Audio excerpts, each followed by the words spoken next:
पूरी रात कोई नहीं सोया था। सब बस मन्नत की ठीक होने की प्रार्थना कर रहे थे।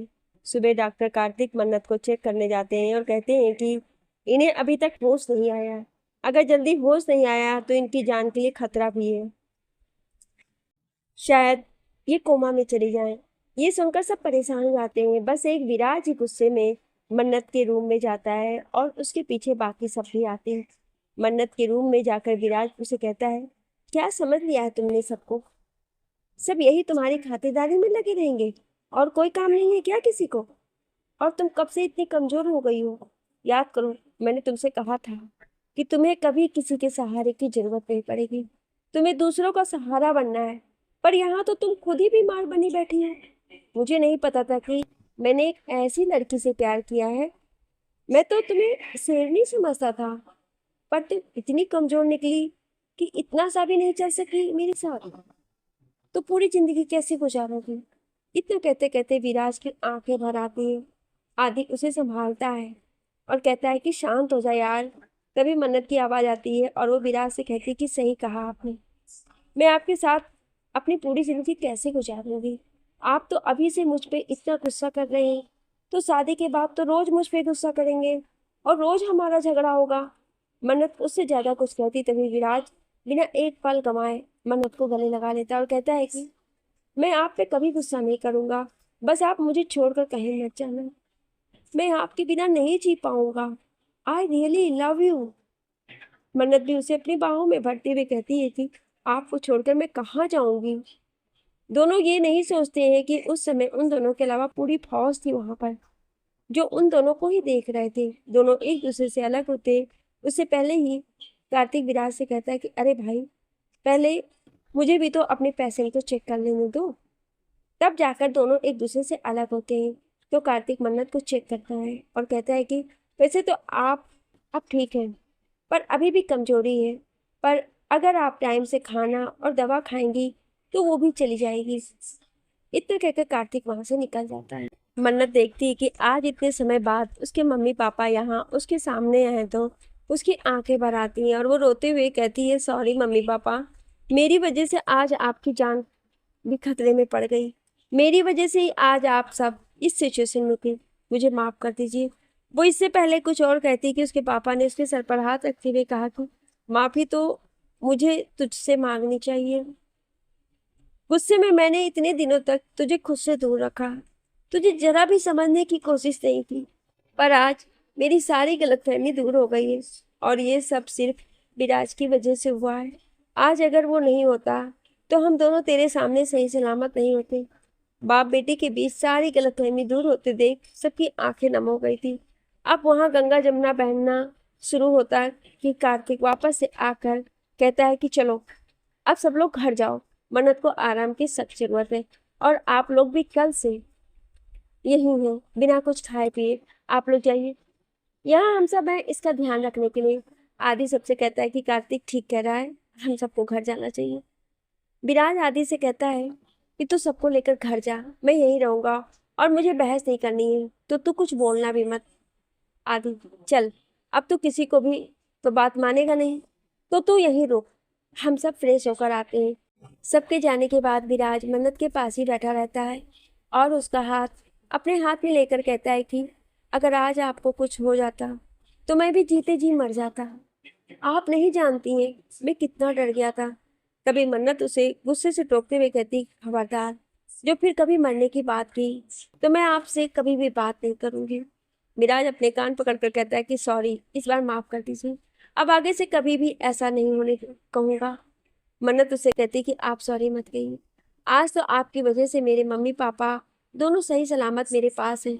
मुझे तो लगा था कि उस राजवीर की वजह से मैं अब कभी भी दोबारा उन्हें नहीं देख पाऊंगी, पर देखिए आज वो दोनों मेरे साथ हैं और अब तो वो मुझसे नाराज भी नहीं है।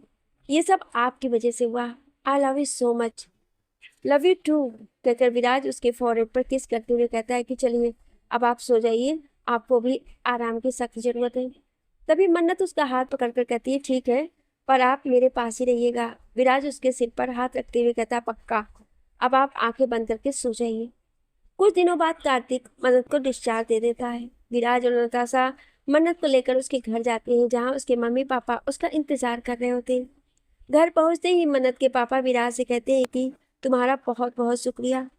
आज तक तुमने जिस तरह मन्नत का ख्याल रखा, अब मुझे उसकी बिल्कुल भी चिंता नहीं है। आखिरकार अब तुम हो उसके साथ हमेशा। अब बस तुम जल्दी से अपने परिवार वालों को बुला लो, ताकि हम तुम दोनों की शादी की बात कर सकें और जल्द से जल्द तुम दोनों की शादी करवा दें। विराज मन्नत के पापा से कहता है कि हाँ अंकल, मैं भी जल्द से जल्द मन्नत से शादी करना चाहता हूँ, पर अभी मेरी प्रायोरिटी मन्नत की तबीयत है। जब तक वो पूरी तरह से ठीक नहीं हो जाती है, तब तक मैं ये शादी नहीं कर सकता हूँ। लेकिन मैंने अपने मम्मी पापा को बुला लिया है, वो 2 दिन बाद यहाँ आने वाले हैं, तब आप उनके साथ बात कर लीजिएगा। फिर जैसा आप लोगों को सही लगे वैसा ही कीजिएगा। 2 दिन बाद विराज के mummy papa mister and missus Verma Mumbai आ जाते हैं और आज विराज के घर पर डिनर का प्रोग्राम होता है, जिसमें मन्नत, उसके माँ पापा, नताशा, आदि और कार्तिक भी आने वाले होते हैं। विराज ने सबकी पसंद का खाना मंगवा लेता है। शाम होते ही सब विराज के घर पे आ जाते हैं। दोनों मम्मी पापा एक दूसरे से मिलकर सारी बातें फिक्स कर देते हैं। वहीं आदि भी बताता है कि उसके और नताशा के परिवार वालों को भी वो दोनों पसंद है और अगले हफ्ते वो सब यहाँ आ रहे हैं हमारी सगाई के लिए। तभी कार्तिक कहता है क्यों ना उसी दिन तुम दोनों भी सगाई कर लो। वैसे भी तुम दोनों ने तो इतना इंतजार किया है, अब और ज्यादा दिन इंतजार मत करो, झट मंगनी पट ब्याह वाला प्रोग्राम रखो। कार्तिक की बात सुनकर सब हंसने लगते हैं और विराज की मम्मी कहती है कि बात तो तेरी सही है, पर लगे हाथ तू भी अपने हाथ पीले करवा ले, तू क्यों पीछे रहेगा। इस पर कार्तिक शर्माते हुए कहता है कि बुआ, आपको तो पता है मेरा प्रोफेशन कैसा है, और वैसे भी आजकल अच्छी लड़कियां बड़ी मुश्किल से मिलती हैं। आपके लाडले के जैसी इतनी अच्छी किस्मत थोड़े है मेरी कि इतनी प्यारी लड़की खुद ब खुद ही मिल जाएगी। तभी मन्नत कहती है डोंट वरी, आपको मुझसे भी ज़्यादा अच्छी लड़की मिलेगी। अगले हफ्ते सबके परिवार वाले मुंबई आ जाते हैं और सगाई की जोर शोर से तैयारी होने लगती है। सब काम में इतने बिजी हो जाते हैं कि सुबह से लेकर शाम तक बस काम काम काम। इन्हीं कामों के बीच सगाई का दिन भी आ जाता है।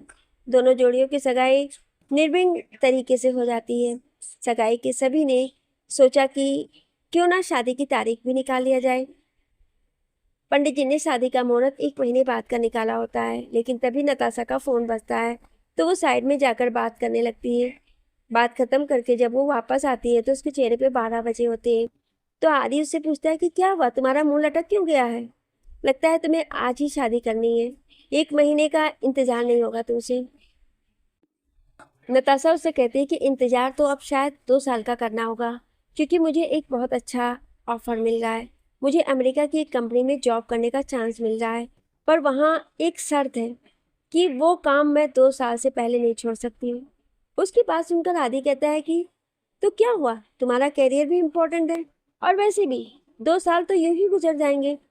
जब तुम्हें इतना अच्छा ऑफर मिल रहा है तो तुम्हें जाना ही चाहिए, और अब इस बात पर कोई भी डिस्कशन नहीं होगा।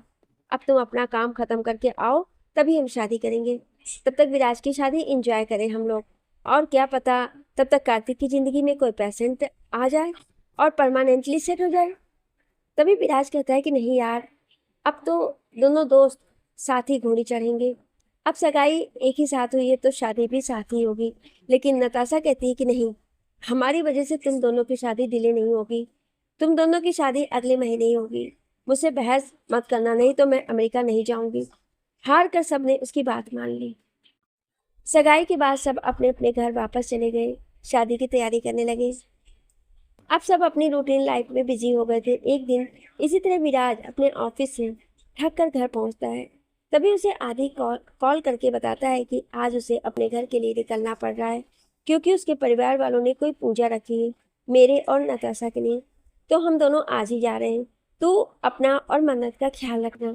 विराज उससे कहता है कि ठीक है, चल तू भी ध्यान से जाना, हैव अ सेफ जर्नी। रात को खाना खाने के बाद विराज मन्नत को कॉल करता है तो मन्नत फ़ोन नहीं आंसर करती है, और वो दोबारा उसे फ़ोन करते हुए बालकनी में आता है। तभी उसके कंधे पे किसी ने हाथ रखा। वो जैसे ही पलट कर देखता है तो सामने मन्नत को देखकर चौंक जाता है। वो मन्नत को लिविंग रूम में ले जाते हुए कहता है कि आप इस वक्त यहाँ कैसे आई। मन्नत हंसते हुए कहती है क्यों, क्या सिर्फ आप ही पाइप से चढ़कर आ सकते हैं, मैं नहीं।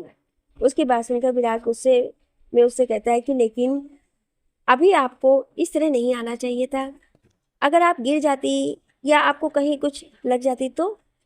इससे पहले कि विराज और कुछ कहता मन्नत उसके होठों पर अपनी उंगली रखते हुए कहती है कि कितना बोलते हैं आप।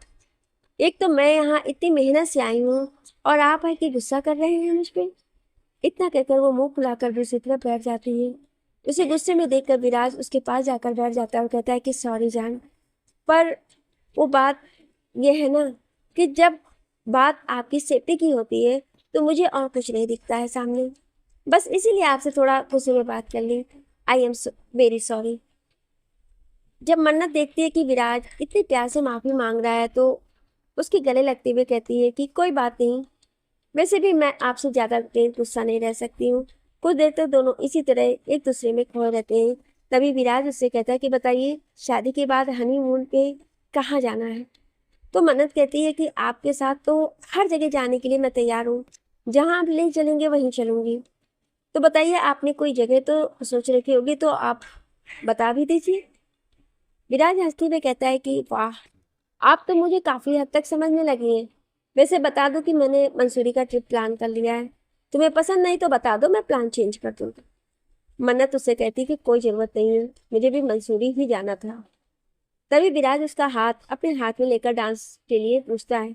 जवाब में मन्नत अपने फ़ोन पे गाना चला देती है और दोनों डांस करने लगते हैं। डांस करते हुए दोनों इस तरह एक दूसरे में खो जाते हैं और एक दूसरे के बहुत ज़्यादा ही करीब आ जाते हैं और दोनों के बीच वो रिश्ता कायम हो जाता है जिसे अभी नहीं होना चाहिए था। अगले सुबह जब मन्नत की आंख खुलती है और देखती है कि वो विराज की बाहों में है तो उसे बहुत बुरा लगता है और उसकी आंखों से आंसू बहने लगते हैं।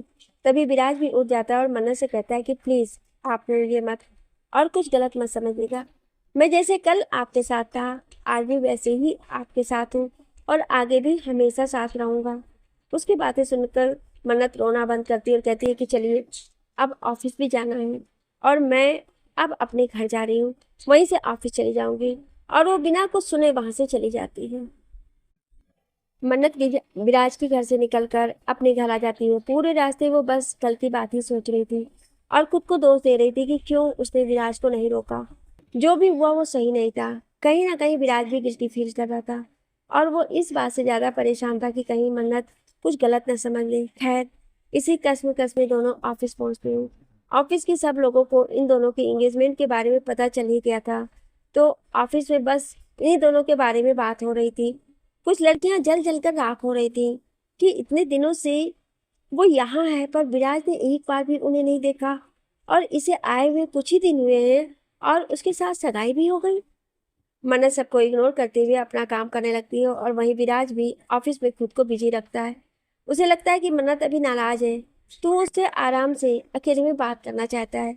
लंच ब्रेक में विराज मन्नत को कॉल करके कहता है कि मुझे आपसे कुछ ज़रूरी बात करनी है तो प्लीज़ आप टेरेस पे आ जाइए।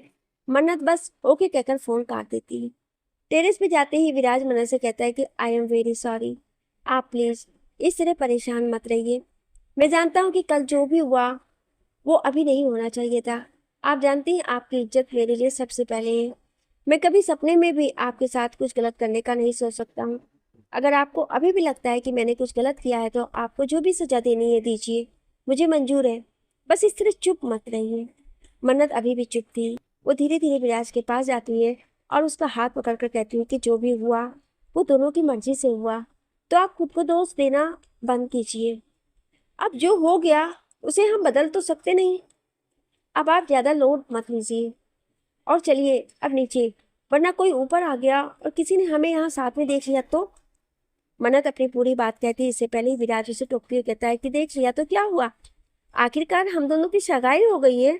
अब तो ऑफिशियली राइट है हम दोनों के पास एक दूसरे से कहीं भी कभी भी मिलने का, और आपको बाकी सबकी फिक्र है बस मुझे छोड़कर। काश आप इतना ध्यान मेरे ऊपर देती, काश मैं भी इतनी ही किस्मत वाला होता। मन्नत हंसते हुए उससे कहती कि अगर आपकी नौटंकी हो गई हो तो अब चले।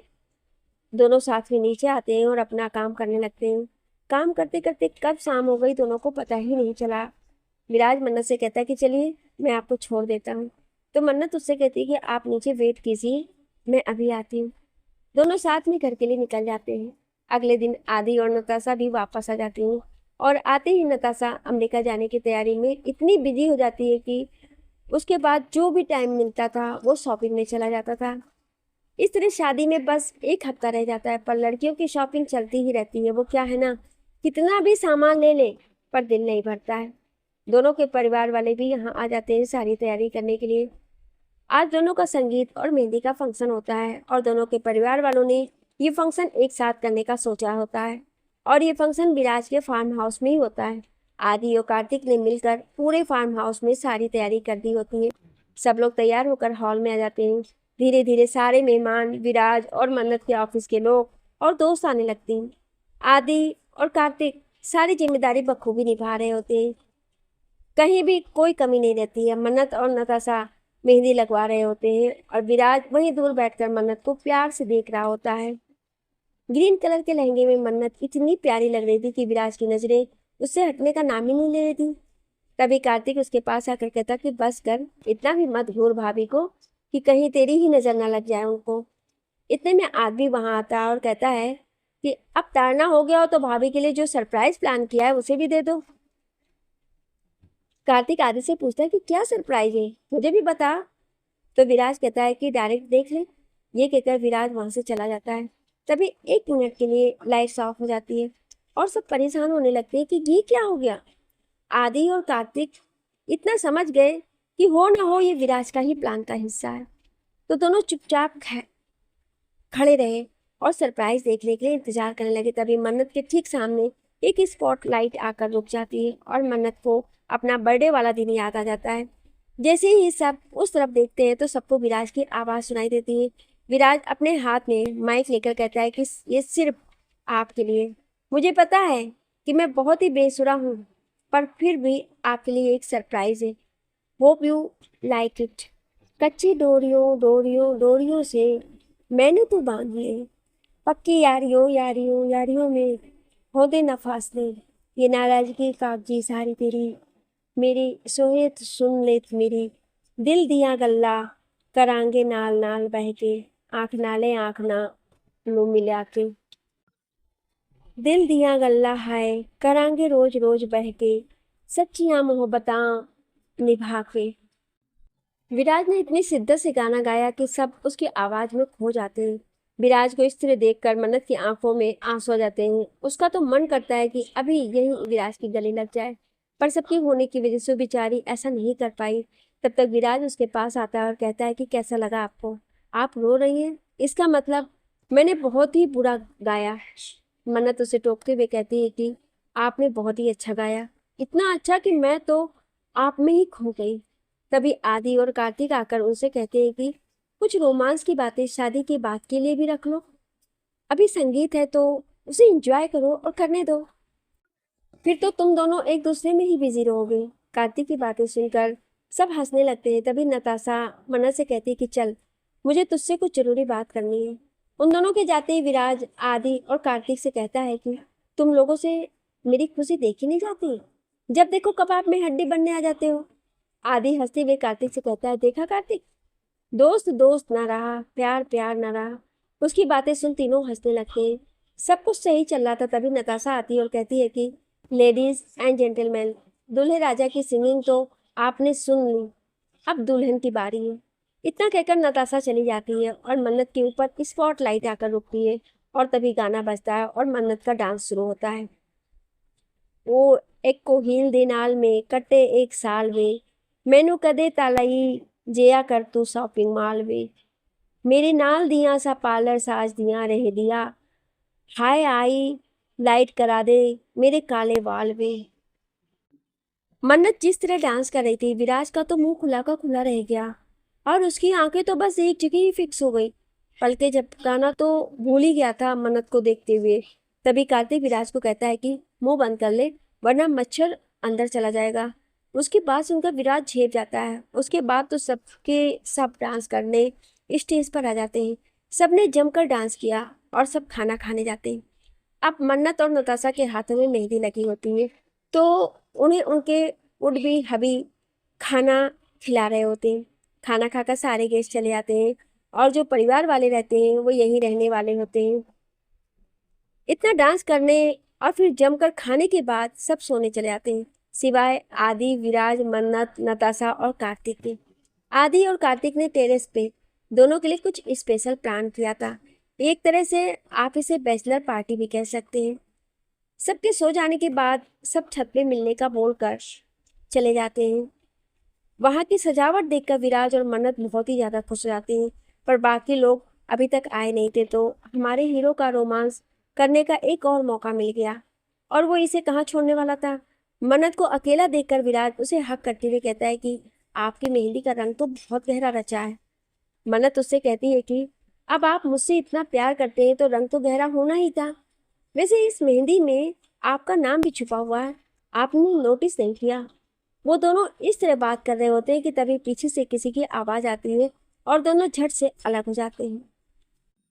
जैसे ही दोनों एक दूसरे से अलग होते हैं और पीछे मुड़कर देखते हैं तो वहाँ आदि और कार्तिक खड़े होते हैं और हंस रहे होते हैं। उन्हें हंसता हुआ देखकर मन्नत तो शर्मा जाती है, लेकिन विराज गुस्से से लाल हुआ जा रहा होता है। वो उन दोनों के पास जाकर कहता है कि हद है यार, तुम लोग कहीं भी हमें अकेला नहीं छोड़ते हो, लगता है हनीमून पे भी साथ चलने का इरादा है। आदि हंसते हुए कहता है कि अभी तक सोचा तो नहीं था, लेकिन तूने अच्छा आइडिया दे दिया है। सोच रहा हूँ कि नताशा तो अमेरिका जा रही है 2 साल के लिए, तो उसके आने तक मैं भी किसी न किसी को खोज लूँ।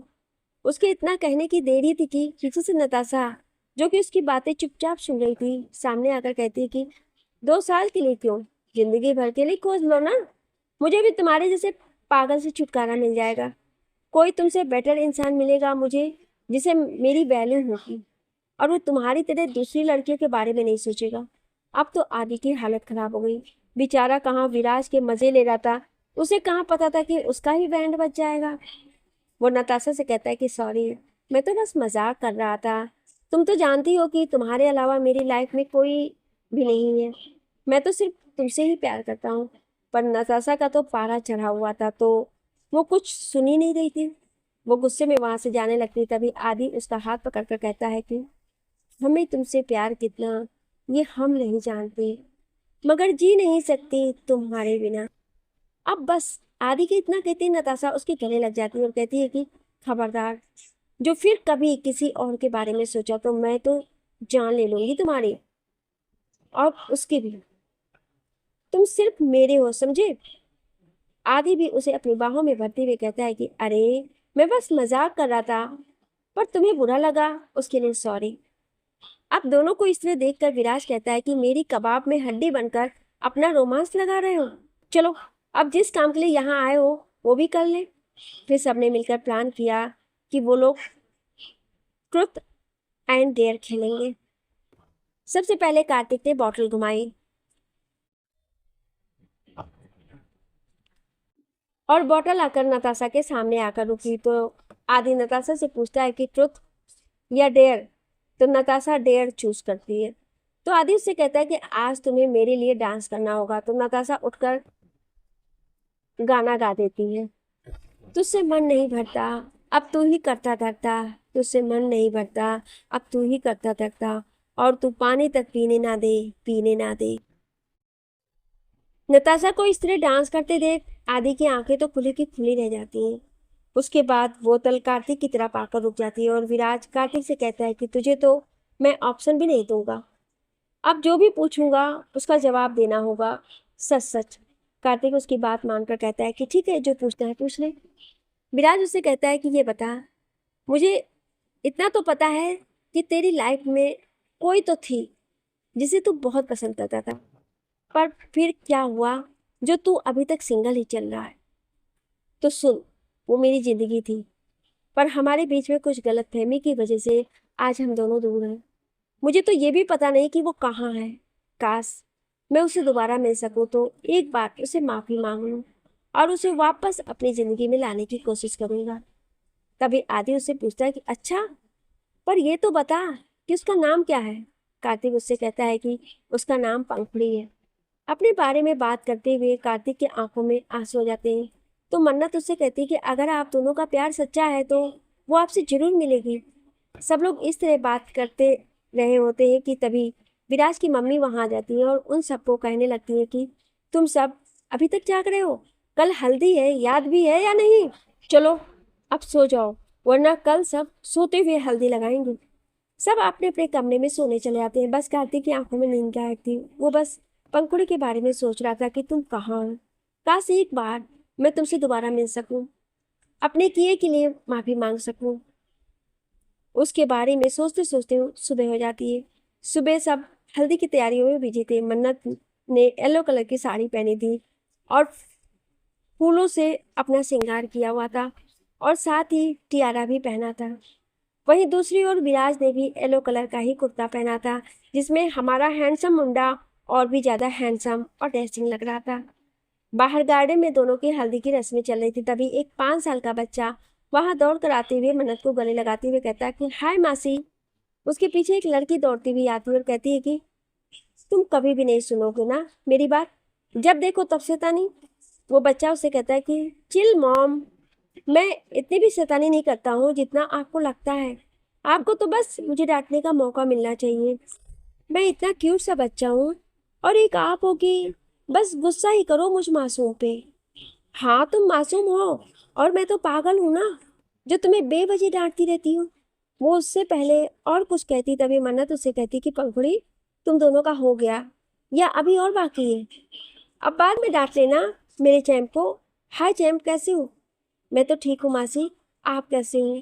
और जिनसे आपकी शादी होने वाली है उनसे भी मिलवा दीजिए। जरूर मिलवा दूंगी, पहले तो मुझे हल्दी तो लगा दो। तभी वहां आदि और कार्तिक मन्नत को हल्दी लगाने आते हैं और कार्तिक पंखुड़ी को देखकर चौंक जाता है और पंखुड़ी जैसे ही उसे देखती है उसकी आंखों में आंसू आ जाते हैं। दोनों एक दूसरे को देख रहे होते हैं पर कोई भी कुछ नहीं कहता है। कार्तिक और पंखुड़ी एक दूसरे को देख रहे होते हैं कि वो बच्चा वंश आकर पंखुड़ी से कहता है कि मॉम चलो ना, मासी को हल्दी लगाने। पंखुड़ी उसके साथ चली जाती है पर कार्तिक समझ नहीं पाता है कि वो क्या करे। जिस चीज की दुआ वो हमेशा मांगता था, आज जब वो उसके सामने है तो वो इस तरह से। कार्तिक अपनी सोच में डूबा रहता है कि उसका फोन बजता है और वो बात करते हुए वहां से चला जाता है। वहीं सब विराज को हल्दी लगा रहे थे तो विराज ने आदि से कहा कि जाकर देखना कार्तिक कहाँ है। आदि उससे कहता है कि रुक जा, मैं उसे कॉल करके बुलाता हूँ। थोड़ी देर बाद कार्तिक वहां आता है और विराज उसे कहता है कि क्या भाई, मुझे हल्दी नहीं लगानी है? कार्तिक हंसते हुए कहता है कि मेरी बिना तेरी हल्दी कंप्लीट नहीं होगी। और विराज को हल्दी लगाते हुए वो आदि को भी हल्दी लगा देता है। अब आदि कैसे पीछे रहता, वो भी हल्दी लेकर कार्तिक को विराज को लगाता है। अब आदि को थोड़ी और मस्ती करने का आइडिया आता है तो वो हल्दी लेकर नताशा की तरफ आता है और उसकी गालों पर भी हल्दी लगा देता है। नताशा भी गुस्से में उसके पीछे दौड़ती है। सब एक दूसरे को हल्दी लगा रहे थे या होली खेल रहे थे, कहना मुश्किल था। अब जब बड़े ही ऐसा कर रहे हैं तो वंश कैसे दूर रहता। उसने भी हल्दी लेकर पंखुड़ी की गालों पे लगा दिया और हंसने लगा। फिर सबके गालों पे हल्दी लगाने लगा। फिर अचानक से कार्तिक उसके सामने आ जाता है तो वो कार्तिक की गालों पे भी हल्दी लगा देता है।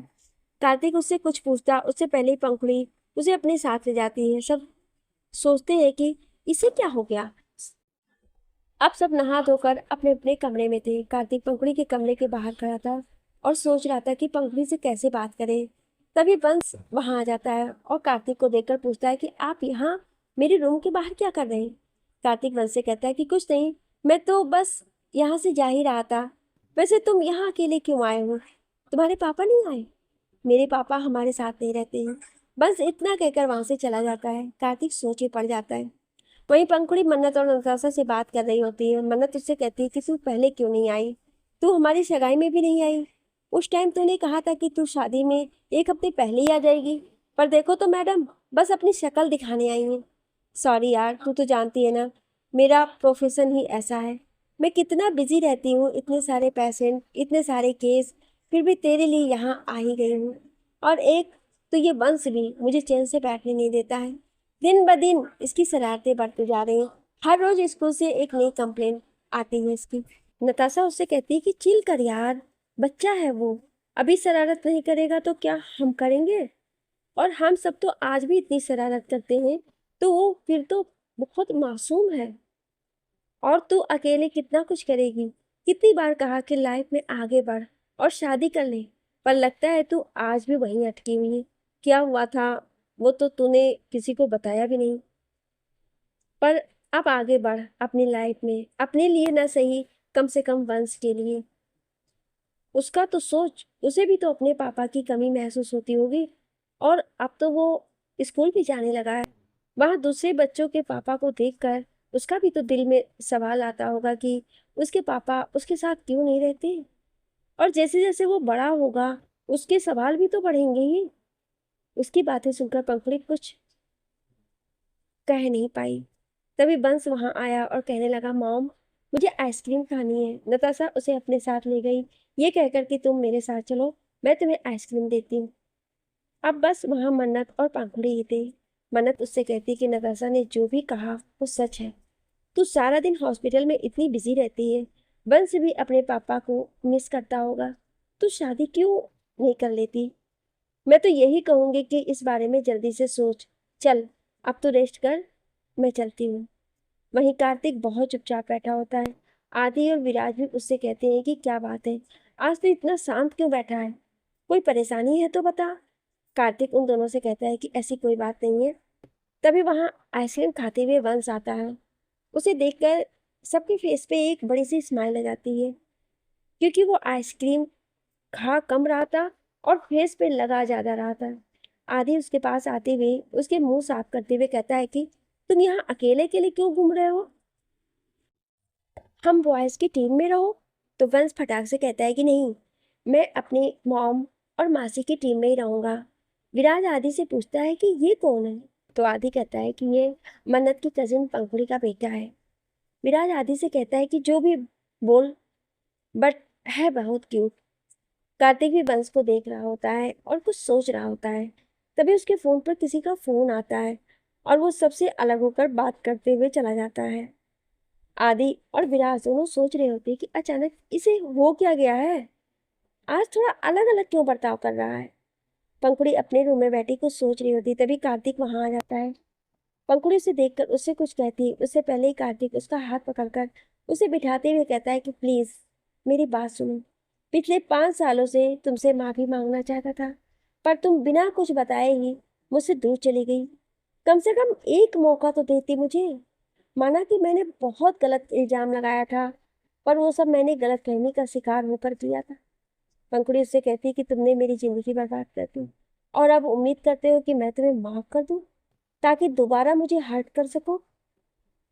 तुम कभी नहीं समझ सकती कि तुम्हारी वजह से मैंने क्या क्या सहा है।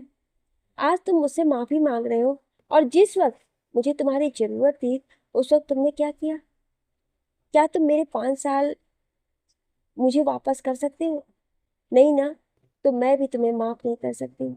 और एक बात, मुझसे और मेरे बेटे से दूर रहना। यहाँ मैं सिर्फ मन्नत के लिए आई हूँ।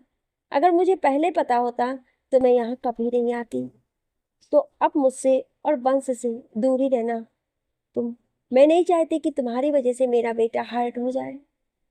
कार्तिक अभी तक उसकी बातें चुपचाप सुन रहा होता है और कहता है कि ठीक है, तो ये बताओ कि वंश के पापा कहाँ हैं? जहां तक मुझे पता है तुमने शादी नहीं की है, तो फिर वंश के पापा का नाम क्या है? पंखुड़ी उससे कहती है कि उससे तुम्हें क्या, और मेरी पर्सनल लाइफ में कौन है कौन नहीं, उसमें तुम्हें कोई मतलब नहीं होना चाहिए, समझे ना? वो इससे पहले कुछ कहती, कार्तिक उससे कहता है कि तुम्हें क्या लगा था तुम मुझे कुछ नहीं बताओगी? तो क्या मुझे कुछ भी पता नहीं चलेगा? वंश मेरा बेटा है, मुझे पता चल चुका है।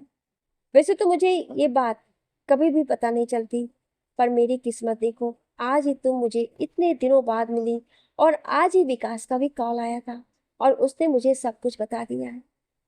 उन दोनों की बातें मन्नत और विराज ने भी सुन ली, जो कमरे के बाहर ही खड़े थे।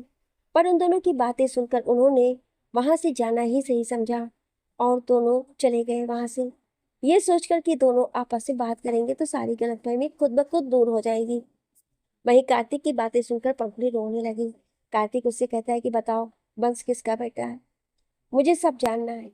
पंखुड़ी कहना शुरू करती है, जब उस दिन तुमने मुझ पर शक किया, वो सब इल्जाम लगाए, मैं बुरी तरह से टूट चुकी थी और मैं वहां से तुमसे बहुत दूर जाना चाहती थी। मैं बेंगलोर शिफ्ट हो गई और 2 महीने बाद मुझे पता चला कि मैं प्रेग्नेंट हूँ। फिर जब वंश हुआ तो वो ही मेरी जिंदगी जीने की वजह बन गया, और अब हम दोनों एक दूसरे के साथ बहुत खुश हैं। हमें ना तुम्हारी जरूरत है और ना ही किसी और की। अब सब बातें जान ली ना तुमने, तो अब मुझसे दूर रहना। मैं नहीं चाहती हूँ कि वंश या किसी और को कुछ पता चले। कार्तिक उससे कहता है कि मुझे माफ कर दो, मुझे तुम पर उस तरह शक नहीं करना चाहिए था। विकास ने मुझे सारी बातें बता दी थी, लेकिन जब तक मुझे सारा सच पता चला तब तक तुम जा चुकी थी। और ऐसा नहीं था कि मैंने तुम्हें ढूंढा नहीं, मैंने बहुत कोशिश की तुम्हें ढूंढने की, पर मुझे कहीं से भी तुम्हारा कोई पता नहीं चला। लेकिन अब तुम मुझे मिल गई हो और मैं तुम्हें खुद से दूर नहीं जाने दूंगा। पंखुड़ी उससे कहती कि नहीं, अब मैं तुम्हारे साथ नहीं रह सकती हूँ। तुमने एक बार मुझ पर शक करके पहले ही मेरी जिंदगी बर्बाद कर दी है। अब मैं तुम्हें दोबारा ऐसा नहीं करने दूंगी। तुम्हें जो भी सजा देनी हो दे दो, पर मुझसे दूर जाने की बात मत करो। मैं तुमसे आज भी बहुत प्यार करता हूँ। क्या तुम मुझसे प्यार नहीं करती हो? नहीं करती मैं तुमसे प्यार, समझे तुम? झूठ कह रही हो तुम। अगर तुम मुझसे प्यार नहीं करती तो हमारे बेटे का नाम तुम वंश नहीं रखती, जो मैंने सोचा था। और आज तक तुम अकेली नहीं होती। तुमने किसी और को अपनी जिंदगी में आने नहीं दिया। इन सब का क्या मतलब है, बता दो। क्या अब भी यही कहोगी कि तुम मुझसे प्यार नहीं करती हो? पंखुड़ी कुछ कहती उससे पहले ही वंश वहां आ जाता है और कहता है, मॉम, मुझे न्यू कपड़े पहनने हैं, जल्दी से मेरे कपड़े निकाल दो ना। पंखुड़ी उसके कपड़े निकालने लगती है। तभी वंश कार्तिक से कहता है कि अंकल, आप यहाँ क्या कर रहे हैं? आप न्यू कपड़े नहीं पहनेंगे? कार्तिक उसे बीच में ही रोकते हुए कहता है कि बेटा, मैं आपका अंकल नहीं, पापा हूँ। वंश उससे कहता है कि आप मेरे पापा हैं? ये मैं कैसे मान लूँ? और आप इतने दिन तक कहाँ थे? वंश पंखुड़ी से पूछता है कि मॉम, क्या ये मेरे पापा हैं? और वो कहाँ थे अभी तक? आपने कभी इनके बारे में बताया क्यों नहीं? और ये हमसे मिलने भी नहीं आते थे, और हमारे साथ क्यों नहीं रहते थे ये? पंखुड़ी उससे झूठ नहीं कहना चाहती थी, और कहीं ना कहीं मन्नत और नताशा की बातें उसके दिमाग में चल रही थी। पंखुड़ी उसे अपने पास बिठाते हुए कहती है कि हाँ वंश, ये आपके पापा हैं और ये भी डॉक्टर हैं। और आपको तो पता ही है कि डॉक्टर्स कितने बिजी होते हैं, और ये तो बहुत ही फेमस डॉक्टर हैं। इन्हें बहुत सारे पेशेंट का ध्यान रखना होता है, इसी वजह से ये हमारे साथ नहीं रह पाते हैं। पंखुड़ी की बात सुनकर कार्तिक वंश को गले लगा लेता है और कहता है कि जो हो गया सो हो गया, पर अब तो मैं हमेशा हमेशा के लिए आप दोनों के साथ ही रहूंगा। वंश तो ये सब सुनकर बहुत ही ज्यादा खुश हो जाता है और कार्तिक को कहता है कि यस, अब मैं अपने सारे स्कूल फ्रेंड्स को कह सकूंगा कि मेरे पापा भी मेरे साथ रहते हैं। मैं आज बहुत खुश हूँ। अब आपको मेरे साथ फुटबॉल भी खेलना होगा और मुझे घुमाने भी ले जाना पड़ेगा। कार्तिक उसे अपनी गोद में उठाते हुए कहता है कि हाँ, तुम जो भी कहोगे मैं वो सब करूँगा। अब तुम तैयार हो जाओ। वंश कहता है कि पहले मैं मासी को बता तो दूँ कि मेरे पापा यही हैं, मैं बाद में तैयार हो जाऊंगा। और वो दौड़ते हुए वहां से चला जाता है। उसके जाने के बाद कार्तिक पंखुड़ी का हाथ पकड़कर कहता है कि तुमने मुझे माफ कर दिया, उसके लिए मैं जिंदगी भर तुम्हारा एहसानमंद रहूंगा। पंखुड़ी अपना हाथ छुड़ाते हुए कहती है कि ये तुम्हारी सबसे बड़ी गलतफहमी है कि मैंने तुम्हें माफ कर दिया। ये सब मैंने सिर्फ वंश के लिए किया है। आज तक वो अपने पापा को मिस करता आया है। जब भी वो अपने दोस्तों को उनके पापा के साथ देखता था, वो बहुत उदास हो जाता था। बस वंश की खुशी के लिए मैंने उसे सब सच्चाई बताई है, पर ये मत समझना कि मेरी जिंदगी में तुम्हारी कोई भी जगह है। इतना कहकर वो वहां से चली जाती है और कार्तिक वहीं खड़े खड़े एक नया प्लान सोचता है कि जिससे पंखुड़ी अपने दिल की बात उससे कह दे। कार्तिक के दिमाग में एक बहुत ही अच्छा आइडिया आता है, जिसे एक्सिक्यूट करने के लिए वो किसी से बात करते हुए बाहर चला जाता है। वहीं पंखुड़ी सोच रही होती है कि उसने कार्तिक से कह तो दिया कि वो उससे प्यार नहीं करती है, लेकिन सच तो ये है कि आज भी उसके दिल में सिर्फ कार्तिक ही है। पर कार्तिक ने जिस तरह से उसे हर्ट किया वो उसे भूल नहीं पा रही थी। आखिरकार इतना सोचने से उसके सर में दर्द होने लगा। तभी बंस वहां आया और उससे कहने लगा कि मॉम, आपके सिर में दर्द हो रहा है ना, ये लो आपके लिए कॉफी, इसे पी लीजिए, आपका सारा सर दर्द भाग जाएगा। पंखुड़ी वंश को अपनी गोद में बिठाते हुए कहती है कि तुम्हें यह कॉफी किसने दी? वंश कहता है, और कौन देगा मॉम, डैड ने। उन्होंने ही मुझसे कहा कि कॉफी पीने से आपका सर दर्द कम हो जाएगा, और ये कॉफी भी उन्होंने ही बना कर दी है। ही इज टू गुड ना मॉम, वो आपसे और मुझसे बहुत प्यार करते हैं ना। अच्छा, अब आप यहाँ लेट जाओ, मैं आपका सिर दबा देता हूँ। वहीं कार्तिक ने बाकी सबको बता दिया कि वंश उसका बेटा है। तो आदि उससे कहता है कि तुझे देखकर कौन कहेगा कि तू एक बच्चे का बाप है। चल, तू तो सबसे फर्स्ट निकला यार। वहीं विराज और मन्नत बहुत खुश होते हैं कि आखिरकार कार्तिक को पंखुड़ी मिल गई। पर किसी को भी ये नहीं पता था कि ये पंखुड़ी कोई और नहीं, मन्नत की कजिन है। नताशा कहती कि अगर पहले ही पता होता कि यही तुम्हारी पंखुड़ी है तो आज ही तुम दोनों की शादी भी करवा देते। विराज कार्तिक से कहता है कि तुमने कुछ सोचा है कि उसे कैसे मनाएगा। अरे हाँ यार, मैंने ऐसा प्लान बनाया है कि वो खुद मुझे गले लगाते हुए आई लव यू कहेगी, देखना। चलो, अब तुम सब तैयार हो जाओ, आज शादी है तुम दोनों की, और याद रखना इस शादी के बाद तुम्हें हमारी शादी की भी तैयारियां करनी है। उसकी बात सुनकर सब मुस्कुराने लगते हैं और अपने अपने कमरे में चले जाते हैं तैयार होने। पूरा फार्म हाउस दुल्हन की तरह सजा हुआ था। हर कोई बन ठन कर घूम रहा था। सबके चेहरे पे खुशी थी। वहीं नताशा मन्नत के रूम में उसे तैयार कर रही होती है और उससे पूछती है कि तूने सब सोच लिया ना। मन्नत उससे कहती है कि अरे हाँ यार, तू टेंशन मत ले, मैंने पूरी तैयारी कर ली है, और वैसे भी तुझे तो पता है कि मेरा पसंदीदा काम है। विराज शेरवानी पहनकर इतना हैंडसम लग रहा था कि शादी में आई हुई कई सारी लड़कियां अभी भी उसे ताड़ी जा रही थी और ये सोच रही थी कि काश ये हमारा होता। वो कहते हैं ना, एक अनार और 100 बीमार। विराज तैयार होकर नीचे आता है जहां मन्नत की मम्मी उसकी स्वागत करती है, और फिर विराज आदि के साथ स्टेज पे बैठ जाता है जहां वरमाला होनी होती है।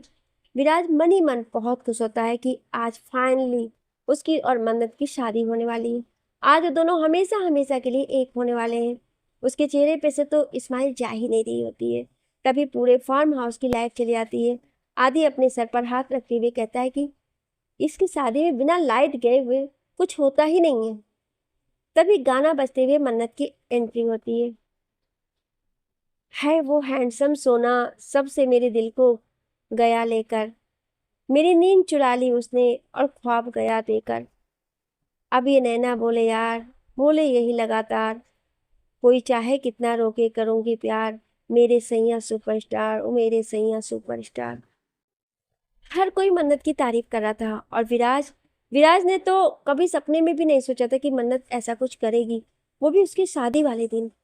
उसका तो मुंह खुला का खुला ही रह गया। एक तो ऐसे ही मन्नत इतनी खूबसूरत लग रही थी, ऊपर से ये डांस, मतलब सोने पे सुहागा।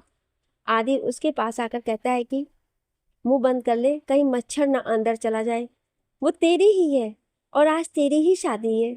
विराज उसकी बातें सुनकर छेप जाता है और कहता है कि जितना छेड़ना है छेड़ ले, अभी तेरी शादी होने दे, तब देखना मैं क्या क्या करता हूँ।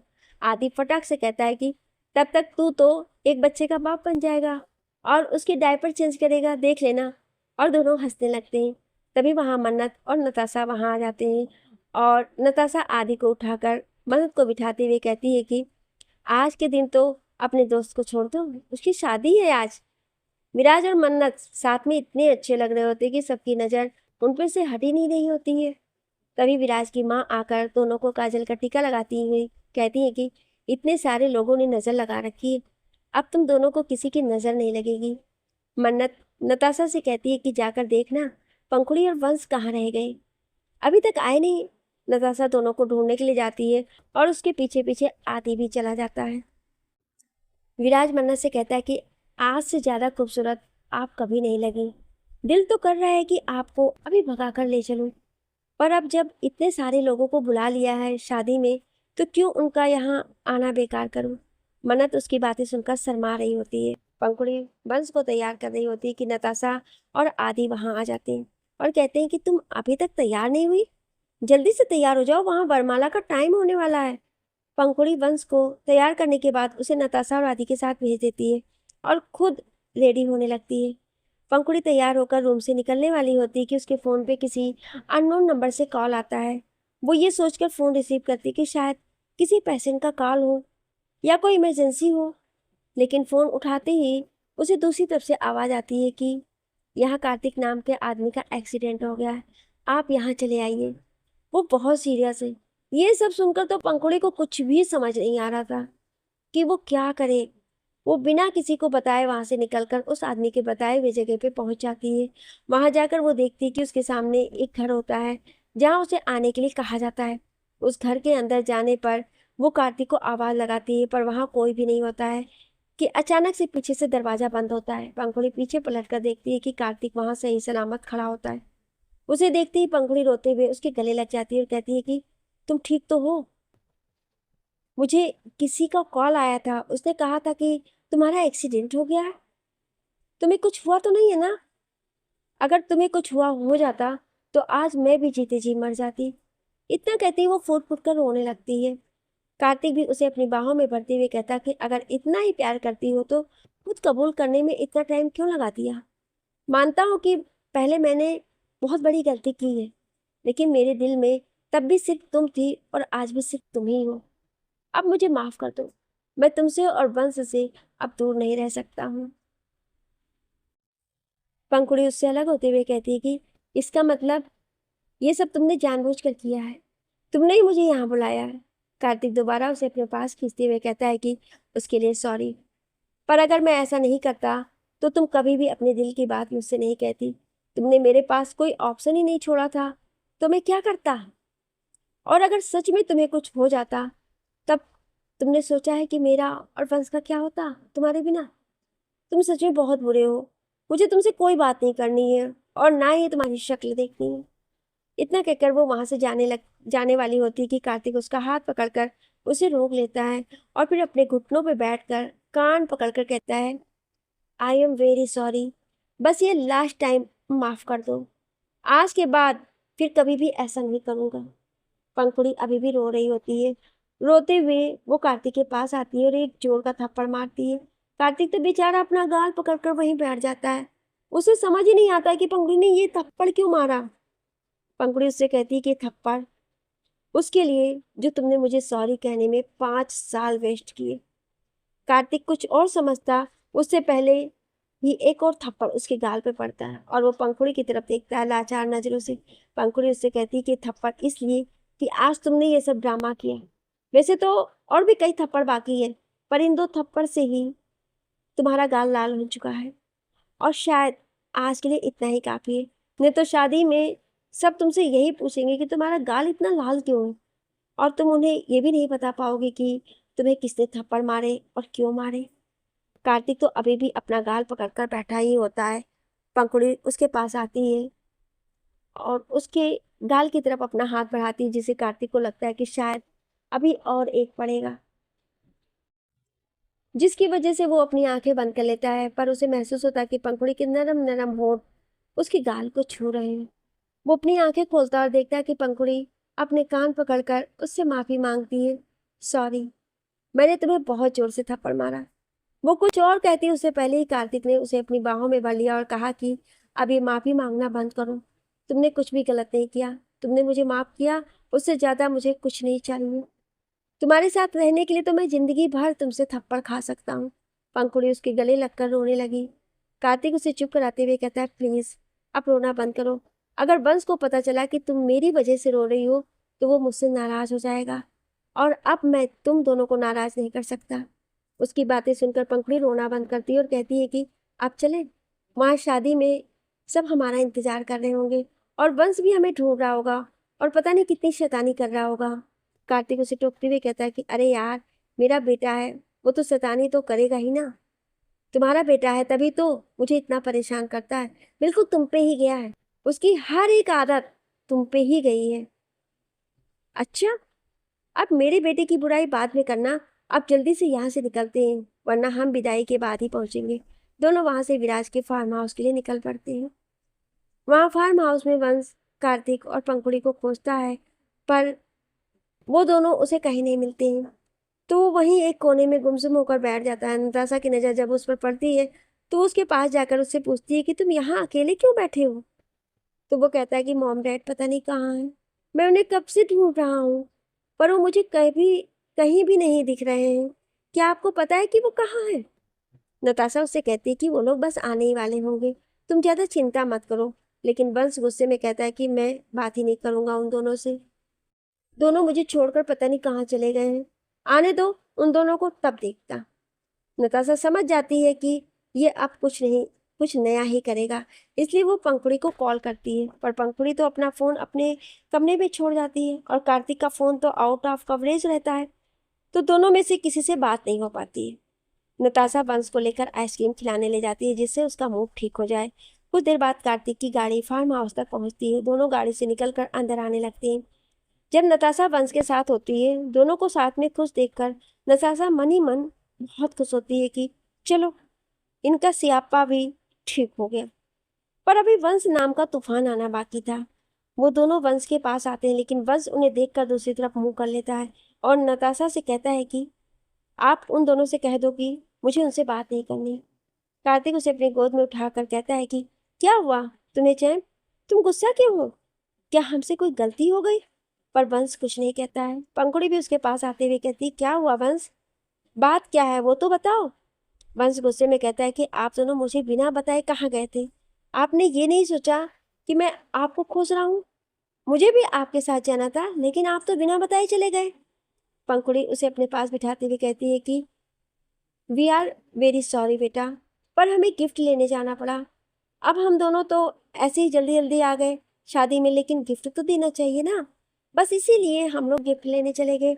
और आपको इसीलिए नहीं बताया क्योंकि वहाँ बहुत भीड़ होती है ना, और फिर आप परेशान हो जाते ना। सॉरी, नेक्स्ट टाइम से आपको बताकर जाएंगे।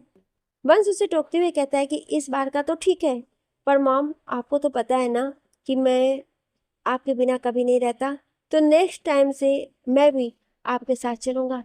पंखुड़ी उससे कहती ओके पक्का, अब तुम जाओ और दूसरे बच्चों के साथ इंजॉय करो। वंश के जाते ही कार्तिक उससे कहता है कि वंश तो तुम्हें लेकर बहुत पजेसिव है। तो पंखुड़ी हंसते हुए कहती है कि तुम्हारा बेटा है तो पजेसिव तो होगा ही, अपने कारनामे भूल गए क्या। उसकी बात सुनकर कार्तिक हंसने लगता है और कहता है कि हाँ, मैं तुम्हें लेकर बहुत ज़्यादा पजेसिव था, पर ये तो मुझसे भी 4 कदम आगे। तभी आदि आकर कहता है कि अगर आपका रोमांस हो गया हो तो चले शादी में, अभी बाकी है उन दोनों की, और वो दोनों तुम्हारा कब से इंतजार कर रहे हैं और सब शादी के मंडप की तरफ जाने लगते हैं। वहाँ मन्नत और विराज की शादी हो रही थी। सब बहुत खुश थे दोनों के लिए। बस आदि थोड़ा उदास था क्योंकि कल नताशा को जाना था, वो भी 2 साल के लिए।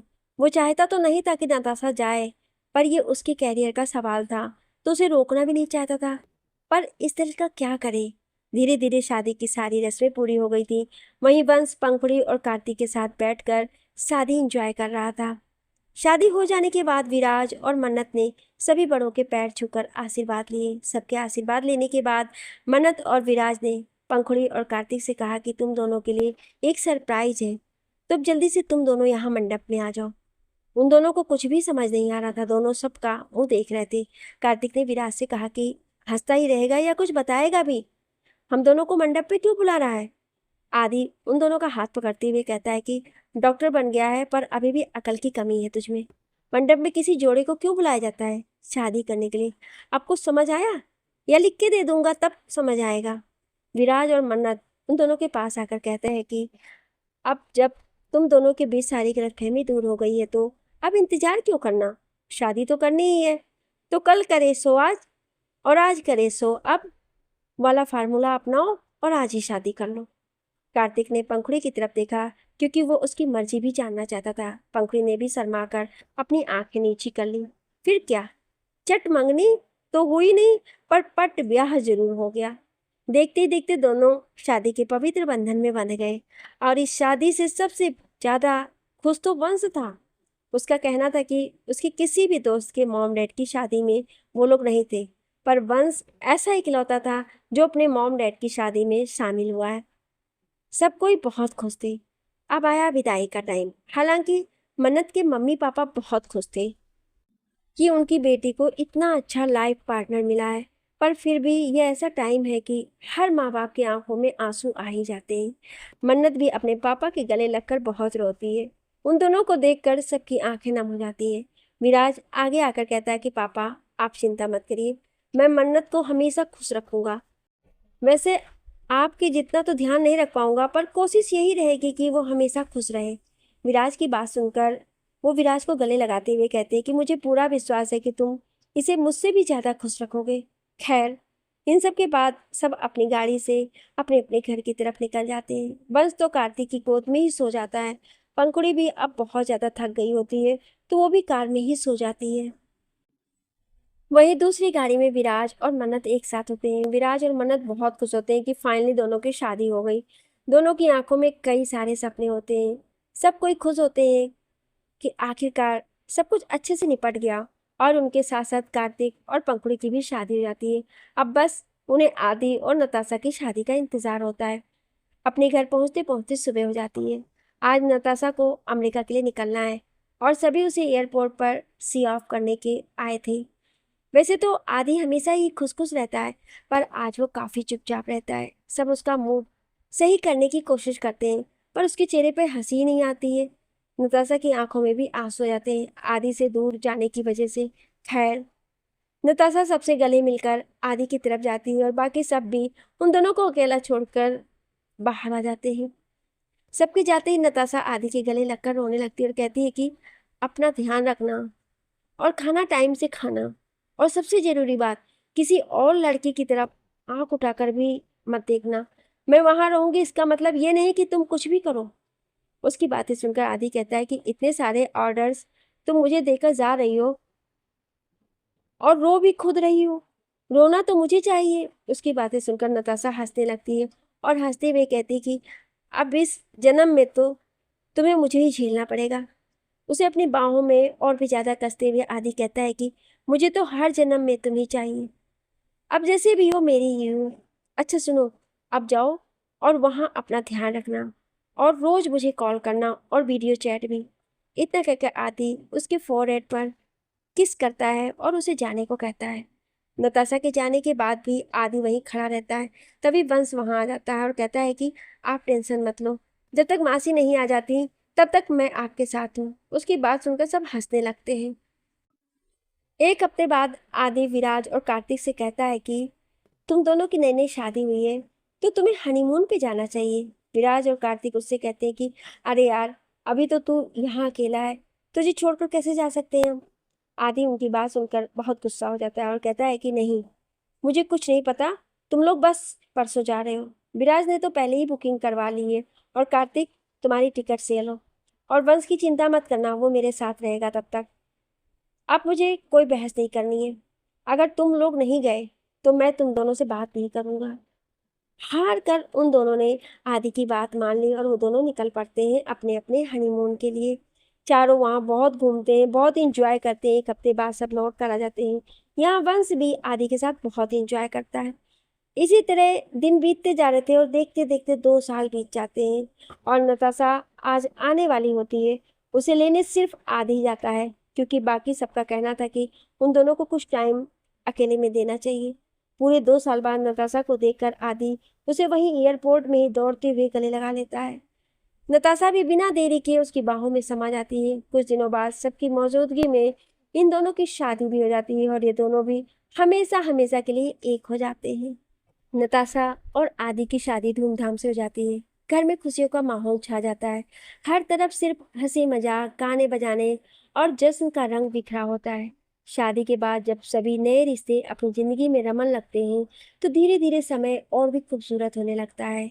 विराज और मन्नत शादी के बाद अपने कैरियर और रिश्ते दोनों में बैलेंस बनाकर रखते हैं। विराज एक बिजनेस प्रोजेक्ट पर काम करने लगता है, और मन्नत भी अपनी जॉब कंटिन्यू करती है। दोनों का रिश्ता हर दिन और मजबूत होता जाता है। कुछ सालों बाद उनके घर नन्ही सी परी आती है, जो पूरे परिवार की जान बन जाती है। कार्तिक और पंखुड़ी भी शादी के बाद एक दूसरे के और भी करीब आ जाते हैं। पंखुड़ी कार्तिक के बिजनेस में हाथ बटाने लगती है, और धीरे धीरे दोनों एक सक्सेसफुल कपल बन जाते हैं। वंश की परवरिश दोनों मिलकर करते हैं, और वंश के साथ उनका रिश्ता माँ पापा जैसा ही हो जाता है। आदि और नताशा की जिंदगी शुरू में थोड़ी एडजस्टमेंट होने वाली होती है। नताशा अमेरिका से पढ़ाई करके लौटी होती है, और उसे अपनी प्रैक्टिस जमाने में वक्त लगता है। वहीं आदि हमेशा उसके सपनों में उसका साथ देता है। दोनों मिलकर एक दूसरे का हर मुश्किल वक्त में हाथ पकड़ते हैं। धीरे धीरे उनका रिश्ता इतना गहरा हो जाता है कि सब उन्हें देखकर कहते हैं कि सच्चा प्यार अगर कहीं है तो ये है। कुछ साल बाद इनके घर भी खुशखबरी आती है, और सबकी जिंदगी में एक नई किलकारी गूंजती है। अब घर का नज़ारा पहले से और भी बदल चुका होता है। बच्चे एक साथ खेलते हैं, बड़े लोग बच्चों की मासूम हरकतों पर मुस्कुराते हैं और हर त्योहार, हर फंक्शन पर पूरा परिवार एक साथ मिलकर एंजॉय करता है। आदि, विराज और कार्तिक अक्सर बैठकर पुरानी बातें याद करते हैं। शादी के दिन, गलतफहमियां, जिदें और वो लम्हे जब सबने मिलकर एक दूसरे का साथ दिया। एक दिन पूरे परिवार के साथ बैठकर नताशा कहती है कि जिंदगी में सबसे बड़ी दौलत यही है कि हमारे पास इतना प्यारा परिवार है। पैसे, शोहरत सब आते जाते रहेंगे, पर ये रिश्ते, ये हमेशा हमारे साथ रहेंगे। सब उसकी बात सुनकर मुस्कुरा देते हैं और सच में उनकी जिंदगी में अब किसी चीज की कमी नहीं होती है, ना प्यार की, ना साथ की, ना परिवार की। इस तरह कहानी एक परिवार, रिश्तों और सच्चे प्यार की सुंदर मिसाल बनकर खत्म होती है। आपको ये कहानी कैसी लगी हमें कमेंट करके जरूर बताएं और ऐसी ही कहानियाँ सुनने के लिए हमारे चैनल को सब्सक्राइब जरूर करें। Thank you.